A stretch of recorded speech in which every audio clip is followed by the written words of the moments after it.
அஸ்ஸலாமு அலைக்கும் வரஹ்மத்துல்லாஹி வபரகாத்துஹு. வலைஸ்ஸலாம் வரஹ்மத்துல்லாஹி வபரகாத்துஹு. ஹஸ்ரத் நல்லா இருக்கீங்களா? அல்ஹம்துலில்லாஹ்.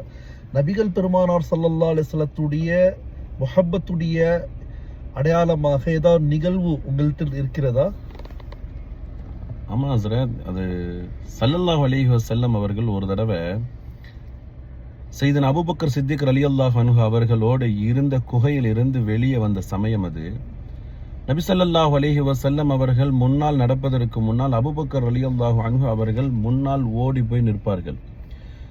ஸல்லல்லாஹு அலைஹி வஸல்லம் நடந்து கொண்டே இருக்கும் பொழுது பார்த்தால் திடீர் என்று வலது பக்கம் ஓடி வருவார்கள், திடீர் என்று இடது பக்கம் ஓடுவார்கள், திடீர் என்று தாமதித்து பின்னால் வந்து நிற்பார்கள். இப்படியே ஒவ்வொரு திசையாக சையதுனா அபூபக்கர் சித்திக் ரலியல்லாஹு அன்ஹு அவர்கள் ஓடிக்கொண்டே இருந்த சமயம் ரசூலுல்லாஹி ஸல்லல்லாஹு அலைஹி வஸல்லம் அழைத்து சொன்னார்கள், யா அபூபக்கர், என்ன செய்து கொண்டிருக்கிறீர்கள்? அபூபக்கரே, ஏன் இப்படி ஓடி ஓடி வருகிறீர்கள் என்று. நாயகமே, உங்களை எதிரிகள் தாக்கிவிடக் கூடாது என்பதற்காக யா ரசூலல்லாஹ், நான் முன்னால் சென்றது முன்னால் உங்களுக்கு ஆபத்து வந்துவிடக் கூடாது, வலது பக்கம் புறத்திலோ ஆபத்து வந்துடக்கூடாது, இடது பத்திலோ ஆபத்து வந்துடக்கூடாது என்பதற்காகத்தான் நான் இப்படி செய்து கொண்டே இருக்கிறேன்.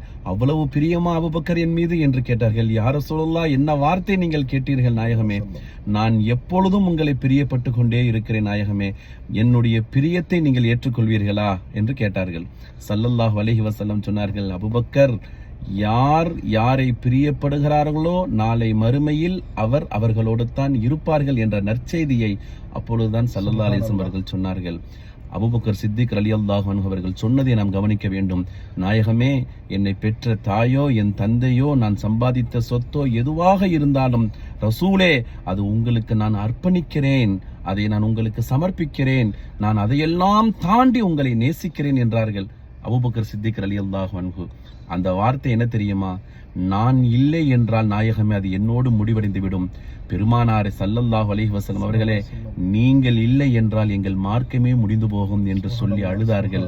பெருமானார் முத்தமிட்டு மகிழ்ந்தார்கள். அற்புதமான நிகழ்வு ஹஸ்ரத். அல்ஹம்துலில்லாஹ். எவ்வளவு பெரிய விஷயம். அஸ்ஸலாமு அலைக்கும். வலைக்கும் ஸலாம் வரஹ்மத்துல்லாஹ்.